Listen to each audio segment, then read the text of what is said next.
दोस्तों, आज विजय ट्रॉफी का धमाकेदार आगाज हुआ है। विराट कोहली ने दिल्ली के लिए खेलते हुए आंध्र प्रदेश के खिलाफ तूफानी शतक जड़ दिया। वहीं रोहित शर्मा ने मुंबई के लिए खेलते हुए सिक्किम के खिलाफ शतक जड़कर इतिहास रच दिया। दोनों ने अपनी अपनी टीम को शानदार अंदाज में मैच जिता दिया। विराट रोहित को उनकी तूफानी प्रदर्शन के लिए मैन ऑफ द मैच के पुरस्कार से नवाजा गया। पोस्ट मैच प्रेजेंटेशन के दौरान विराट रोहित ने वर्ल्ड कप खेलने को लेकर हेड कोच गौतम गंभीर और बीसीसीआई को लेकर ऐसा चौंकाने वाला बयान दिया है जिसे सुनकर आप भी हैरान रह जाएंगे। तो इस वीडियो में हम आपको बताएंगे कि विराट रोहित ने आखिर क्या कहा। वीडियो को अंत तक जरूर देखें और अगर आप दिल से रोहित विराट को सपोर्ट करते हैं तो वीडियो लाइक और शेयर करना बिल्कुल न भूलें। दोस्तों, आज जयपुर के सवाई मानसिंह स्टेडियम में मुंबई और सिक्किम के बीच खेल गया। इस मैच में सिक्किम ने पहले बल्लेबाजी करते हुए विकेटकीपर अशीख थापा 79 रन, क्रांति कुमार 34 रन और रॉबिन लिंबू 31 रनों के दम पर 50 ओवरों में 7 विकेट के नुकसान पर 236 रनों का सम्मानजनक स्कोर बनाया। जब मुंबई की टीम 279 रनों के लक्ष्य का पीछा करने उतरी, पूरे मैदान की निगाहें सिर्फ एक इंसान पर थीं, रोहित शर्मा। सिक्किम की टीम भले ही 239 का सम्मानजनक स्कोर खड़ा कर चुकी थी, लेकिन जिस अंदाज में रोहित क्रीज पर उतरे, तुरंत महसूस हो गया कि मुंबई के पास यह लक्ष्य सिर्फ एक औपचारिकता है। दूसरे छोर पर युवा अंगकृश रघुवंशी थे, जिन्होंने शुरुआत में थोड़ा समय लेकर पारी को सेट करना शुरू किया, लेकिन रोहित का अंदाज बिल्कुल अलग ही था। पहली ही कुछ गेंदों में उनका फुटवर्क, टाइमिंग और आत्मविश्वास बता रहा था कि आज कुछ बड़ा होने वाला है। रोहित शर्मा ने पेसरों के खिलाफ क्लास दिखाते हुए शुरुआत की। फुल लेंथ गेंदों को उन्होंने कवर और एक्स्ट्रा कवर के ऊपर से शानदार चौकों में बदला, जैसे गेंद बल्ले से नहीं बल्कि रेशम से निकल रही हो। सिक्किम के गेंदबाजों ने थोड़ी छोटी गेंद डालने की कोशिश की, लेकिन वही तो रोहित का पसंदीदा एरिया है। वह पीछे हटे, पूरे बैलेंस के साथ मिड विकेट और स्क्वायर लेग के ऊपर से पुल शॉट पर छक्के मारते चले गए। उनकी टाइमिंग इतनी जबरदस्त थी कि पहले 20 गेंदों में ही स्टेडियम का माहौल बदल चुका था। दूसरी ओर अंगकृश रघुवंशी संभलकर खेलते रहे, स्ट्राइक घुमाते रहे ताकि रोहित को ज्यादा खेल मिले। रघुवंशी ने भी सुंदर 38 रनों की पारी खेलकर रोहित के साथ 141 रनों की साझेदारी बनाकर टीम की नींव मजबूत कर दी। लेकिन जैसे ही रघुवंशी आउट हुए, रोहित का गियर और ऊपर शिफ्ट हो गया। सिक्किम के कप्तान ने स्पिन लाकर रोहित को रोकने की कोशिश की, लेकिन नतीजा उल्टा हुआ। Left arm spinner Gurinder Singh की पहली ही गेंद पर रोहित कदम निकालकर लॉन्ग ऑफ के ऊपर विशाल छक्का लगा बैठे। इसके बाद जो हुआ वह दर्शकों के लिए एक लाइव मास्टर क्लास थी। रोहित ने स्पिनरों को कभी स्वीप, कभी स्लॉग स्वीप तो कभी सीधे बल्लेबाजी के क्लासिक ड्राइव से बाउंड्री पार भेजा। एक ओवर में रोहित ने 2 चौके और एक छक्का जड़कर पूरा दबाव सिक्किम पर डाल दिया। गेंदबाजों के चेहरों पर हताशा साफ दिखने लगी थी। रोहित की बल्लेबाजी की खूबसूरती यह थी कि वह सिर्फ ताकत नहीं बल्कि दिमाग का भी इस्तेमाल कर रहे थे।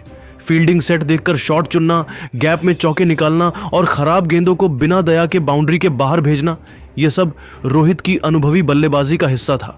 29वें ओवर में उन्होंने 94 गेंदों पर अपना विशाल शतक पार किया और फिर अचानक रफ्तार बढ़ा दी। 155 रनों की इस तूफानी पारी में 18 चौके और 9 छक्के शामिल थे। हर छक्का ऐसा लगता था जैसे गेंद आसमान चीरकर जा रही है। रोहित जिस सहजता से बल्ला घुमा रहे थे, उससे लगता था कि यह लक्ष्य मुंबई के लिए बिल्कुल भी चुनौती नहीं। अंत में रोहित ने टीम को बड़ी आसानी से जीत के करीब पहुंचा दिया। उनके आउट होने के बाद सरफराज खान और मुशीर खान ने मैच को आराम से खत्म किया। मुंबई ने 30.3 ओवरों में ही 2 विकेट गंवाकर 237 रन बनाकर मुकाबला 17 ओवर पहले जीत लिया। यह पारी सिर्फ एक बल्लेबाजी नहीं थी, यह रोहित शर्मा का क्लास, उनका अनुभव और उनका प्रभुत्व था। सिक्किम के गेंदबाज चाहे जो भी लाइन लेंथ डालें, रोहित के लिए हर गेंद रन बनाने का मौका बन चुकी थी। वही दोस्तों, दूसरी तरफ बेंगलुरु के चिन्नास्वामी स्टेडियम में आम दिनों की तरह आज भी भीड़ थी, लेकिन आज की भीड़ की धड़कनें कुछ और ही बोल रही थीं। वजह साफ थी, विराट कोहली। आंध्र प्रदेश ने रिकी भोई के शानदार 122 रनों की मदद से 50 ओवरों में 8 विकेट पर 298 रन बनाकर दिल्ली पर 299 का चुनौतीपूर्ण लक्ष्य रखा। यह ऐसा स्कोर था जिसे किसी भी टीम को पाने के लिए बड़ी साझेदारी और किसी एक बल्लेबाज की असाधारण पारी चाहिए होती है, और दिल्ली के लिए वह नाम था किंग कोहली। लक्ष्य का पीछा करने उतरे प्रियंश आर्या और अर्पित राणा। दूसरे ही ओवर में अर्पित राणा बिना खाता खोले आउट हो गए। स्कोर 1 रन पर 1 विकेट और दिल्ली पर शुरुआती दबाव हावी था। लेकिन तभी मैदान पर आए विराट कोहली और चिन्ना स्वामी में कोहली कोहली की गूंज उठ गई। जैसे ही विराट ने कदम रखा, यह साफ हो गया था कि दिल्ली की पारी अब किसी तूफान की तरह आगे बढ़ेगी। प्रियंश आर्या ने दूसरी तरफ बेखौफ बल्लेबाजी की। उन्होंने आंध्र के गेंदबाजों को शुरुआत में ही अपना इरादा दिखा दिया। 44 गेंदों में 74 रनों की ताबड़तोड़ पारी, जिसमें 7 चौके और 5 छक्के शामिल थे। खासकर सौरभ कुमार के ओवर में लगाया गया बैक टू बैक छक्का मैदान में बैठे दर्शकों को झूमने पर मजबूर कर गया। 12.2 ओवर में जब प्रियंश आउट हुए, दिल्ली 114 रन बना चुकी थी और जीत की राह पर मजबूत कदम रख चुकी थी। दिल्ली का पीछा विराट कोहली के बल्ले से लिखी गई एक शानदार कहानी बन चुका था। उन्होंने शुरुआत से ही स्ट्राइक रोटेट की, खराब गेंदों को सजा दी और अच्छे गेंदों को सम्मान। उनकी शॉट सिलेक्शन इतनी सटीक थी कि आंध्र के गेंदबाज समझ ही नहीं पा रहे थे कि उन्हें कहां गेंद डालनी है। कवर ड्राइव बिल्कुल एक पोस्ट कार्ड जैसा, फ्लिक शॉट घुटनों से उठता हुआ एलिगेंस, पुल शानदार टाइमिंग के साथ ग्राउंड के बाहर जाता हुआ। हर शॉट स्टेडियम में गूंज बनकर फूट रहा था। विराट ने जैसे गेंदबाजी को अपने हिसाब से मोड़ लिया था। उनकी क्लास, शांति और रन चेज में महारत देखने लायक थी। विराट ने अपनी पारी के दौरान 101 गेंदों का सामना किया और 131 रन बनाए 14 चौके और 3 छक्के के साथ। ये सिर्फ पारी नहीं थी, ये एक ऐलान था कि क्यों आज भी रन चेज के बादशाह उन्हें ही कहा जाता है। विराट के साथ नीतीश राणा ने भी शानदार क्रिकेट खेला। उन्होंने शुरुआत में स्ट्राइक रोटेट की और फिर जैसे जैसे सेट हुए, बड़े शॉट्स भी खेलने शुरू कर दिए। 50 गेंदों में 66 रन, जिसमें 8 चौके और 1 छक्का शामिल था। उनकी विराट के साथ साझेदारी ने आंध्र की उम्मीदें खत्म कर दी। जब दिल्ली की जीत बस कुछ ही दूर थी, विराट कोहली 32.5 ओवर में आउट हुए, लेकिन तब तक मैच पूरी तरह दिल्ली की मुट्ठी में आ चुका था। आखिरी रन ऋषभ पंत के बल्ले से आया और दिल्ली ने यह मुकाबला 7 विकेट से जीत लिया। यह मैच साबित करता है कि जब दिल्ली की बल्लेबाजी में किंग कोहली मौजूद हों तो 299 जैसा टारगेट भी छोटा लगने लगता है। उनकी पारी खेल नहीं, एक चेजिंग मास्टर क्लास थी, जिसका गवाह आज पूरा चिन्ना स्वामी बना। विराट कोहली और रोहित शर्मा को उनकी मैच जिताऊ शतक के लिए मैन ऑफ द मैच चुना है, लेकिन मैन ऑफ द मैच बनने के बाद उन्होंने वर्ल्ड कप खेलने से लेकर गौतम और बीसीसीआई को लेकर जो बयान दिए हैं वो बेहद चौंकाने वाले हैं। तो चलिए दोस्तों, आपका ज्यादा समय ना लेते हुए बयान दिखाते हैं। पोस्ट मैच प्रेजेंटेशन में जब रोहित शर्मा अवार्ड लेने आए तो माहौल बिल्कुल हल्का फुल्का था, लेकिन उनके जवाबों में सच, दर्द और मजाक तीनों एक साथ साफ झलक रहे थे। जैसे ही एंकर ने उनसे पूछा कि रोहित, इस उम्र में भी आपका वही पुराना जोश, वही क्लास, क्या आपको लगता है कि आप 2027 क्या 2031 का भी वर्ल्ड कप खेल जाएंगे? रोहित ने पहले मुस्कुराकर माहौल में हंसी भर दी, फिर मजाक में बोले, ये बात गौतम गंभीर से पूछो। भीड़ हंस पड़ी, लेकिन रोहित यहीं नहीं रुके।